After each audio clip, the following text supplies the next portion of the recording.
Hi friends, welcome to our channel. అందరూ ఎలా ఉన్నారు? అందరూ బాగుండాలని కోరుకుంటున్నాను. ఈరోజు వీడియో విషయానికి వస్తే వెజిటబుల్ బిర్యానీ చాలా సింపుల్గా టేస్టీగా చేసుకుందాము. ఇలా చేసుకుంటే అందరూ ఇష్టంగా తింటారు. ఒకసారి అందరూ ట్రై చేయండి ఫ్రెండ్స్.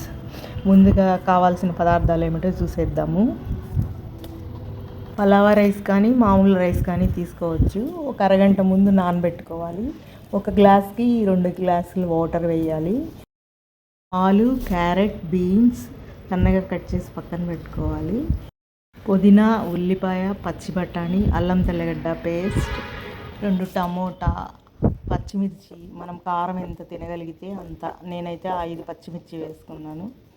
7-8 వేసుకోవచ్చు. అలాగే కసూరి మేతి, జీలకర్ర, మిరియాలు, ధనియాలు, ఎండు కొబ్బరి, పట్టా, లవంగము, అనాస పువ్వు, మరాఠీ మొగ్గ, యాలక్కాయలు ఒక 2.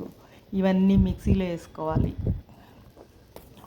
ఈ పేస్ట్ని పక్కన పెట్టుకొని ఒక కడాయి పెట్టుకొని ఆయిల్ వేసి ఆ కడాయిలో కట్ చేసి పెట్టుకున్న ఆనియన్స్ని, అల్లం తెల్లగడ్డ పేస్ట్ని పచ్చివాసన పోయే వరకు వేయించుకోవాలి.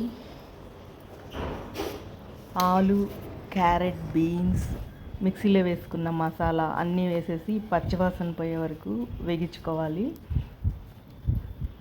అందులో నీళ్లు పోసి బాగా తెల్లనిచ్చి ముందుగా నానబెట్టుకున్న బియ్యాన్ని అందులో వేసేసి నిమ్మకాయ పిండి, పుదీనా వేసేసుకొని మూత పెట్టేసుకొని 20 నిమిషాలు ఉడకనిస్తే రుచికరమైన పలావా రెడీ అయిపోతుంది.